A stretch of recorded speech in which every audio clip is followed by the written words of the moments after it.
Good morning guys, panibagong araw, panibagong vlog. Ayan na, mag-install tayo ng ilaw. Mga ano nito guys, lead na. Yan, pakita ko sa inyo yung pamalit. Oops. Ito na guys, lead ng kakabit natin. Yan na, Philips na double-ended. You know. Ito na yung papalit natin. Ito yung una. Ito yung tinanggal ko. You know. Philips din. Pero hindi siya double-ended. Dito lang sa kabila. You know. Ito yung kaibahan guys. Ito yung dalawang klaseng ilaw na parehas lead pero sila. Ito double ended, ibig sabihin kabilaan. Ito naman dito lang sa kabila. Yan o. Yun sa kabila walang connection yung kabila. Walang connection sa kabila.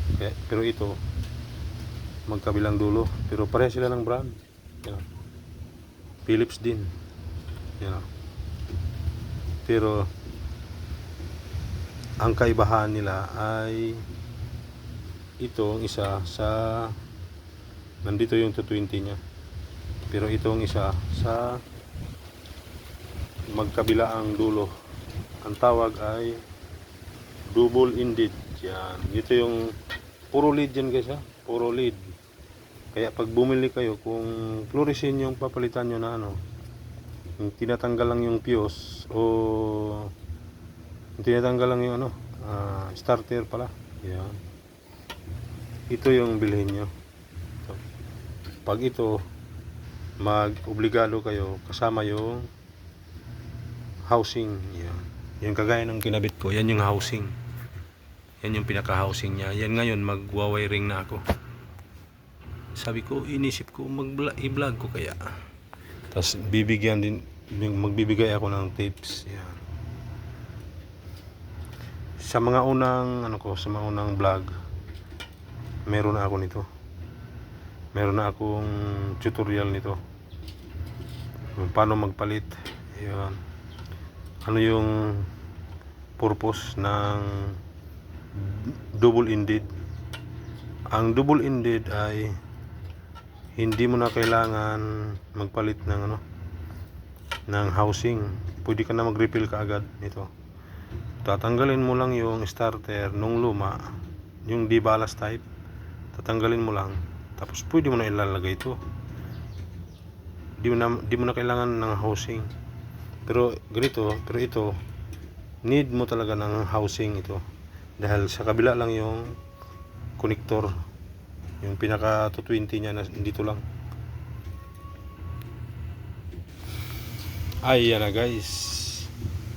Tingnan niyo yung sign niya. Yan na, min input. Min, ibig sabihin, ito lang yung 220. Yan. Yan, live na kaagad yan. Ito, dalawa. Pero ito,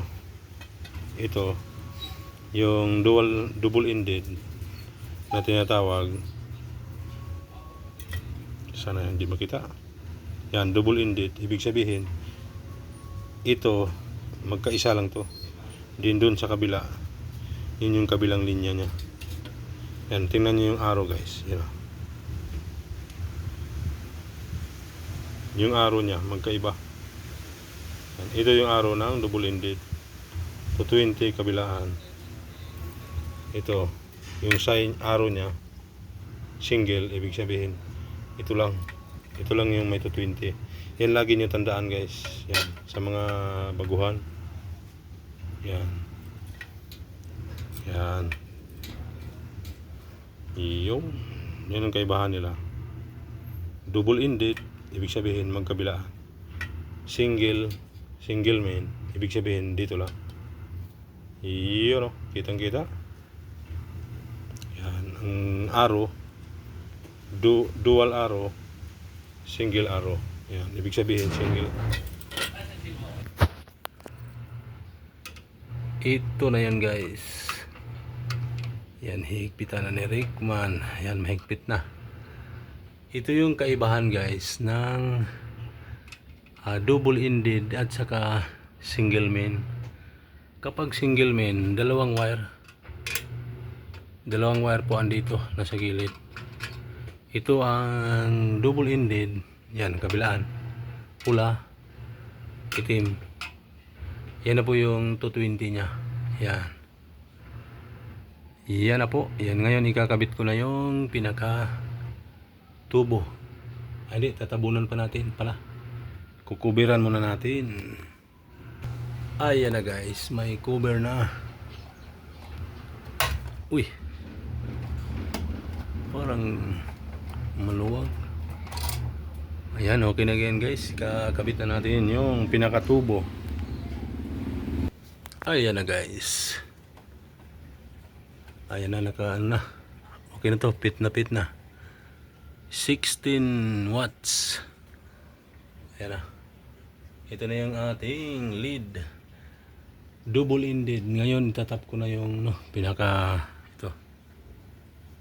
220 niya. Yan. Itap na ni Rick. Ayan na guys. Ngayon, testing time. Ayan na, nakatap na. Iyan o. Nakatap na ang ating bagong ilaw. Ayan na, ngayon, testing time. Testing time, walang kukurap. Iyan o, saksak na, isaksak ko na. Yan, panoorin. Ayun, umilaw. Wala nang blink yan guys, wala nang starter. Kaya pagkasaksak, ilaw na kaagad. Yan na, 16 watts. Yan, matipid na yun guys sa luma. Ang luma ay nasa 40 watts. Ang luma. Yan. Mababa pa sa kalahati. Yan, so okay na. Meron ng ilaw si YT at saka si Gigimon. Iyan o. Saksak natin uli. Bunot. Ayun na. Okay na. Thank you for watching guys. Install ng double-ended na ilaw at may counting tips. Thank you for watching guys. Bye bye mga katik, mga kamix, mga kawaiti friends. Bye bye. Yan lang guys ang vlog natin for today.